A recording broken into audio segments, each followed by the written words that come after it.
দেখা যায় এই বিজেপির নেতৃত্ব তারা যেন পরিচালনা করে কিভাবে মানুষের রাখে, যেদিকে ডাল মাথার তেল আছে তার বেদান দের আর দাম নাই, কিচ্ছু নাই। কিন্তু এইবার আমরা সিপিএম সরকার আনতে চাই 100 বার, আত্মঘাতী আমরা লাগেই লাগে। এবার বিজেপি সরকার আমরা ফেলাইতে চাই, আত্মঘাতী আমরা লাগেই লাগে। কিন্তু আমি দেখুন কীরকম আছি এই বাড়িঘরের মাঝে অবস্থা আছে, এরকম মানুষ থাকতে পারে কি না? না, এই বাঙ্গা গজদার মাঝে সরকারকে দেখে না। কিন্তু আমার ওই পঞ্চায়েতের প্রধান হোক মেম্বার হোক তারা প্রতি বছর বছর আইব, তারা কইব যে এইখানে দেখো ভোটটা দিন আমরা ভোটে লাগি তারা আইব, কিন্তু গর্দা দিব দিব কইয়া আয়োজন তো দেয় না। আমার কিচ্ছু নাই। আমি দক্ষিণ পাঞ্চগড় গ্রাম পঞ্চায়েত।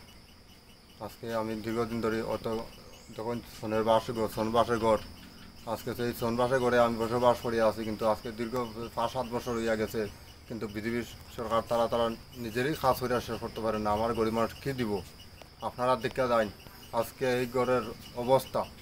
আমার মতো আর গরিব মানুষ আসেনি, আমার খানিওয়ালা মানুষ আছে 6 জন। এই 6 জনের পরিবার আমি একলা ডাকাইয়া লিয়ে যাই।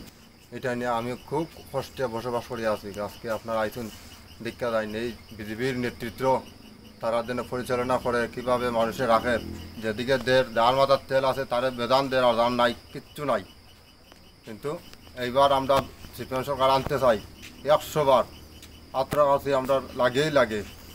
এবার বিজেপি সরকার আমরা ফেলাইতে চাই, আত্মঘাতী আমরা লাগেই লাগে। কিন্তু আমি দেখুন কীরকম আছি এই বাড়িঘরের মাঝে অবস্থা আছে, এরকম মানুষ থাকতে পারে কি না? না, এই বাঙ্গা গজদার মাঝে সরকারকে দেখে না।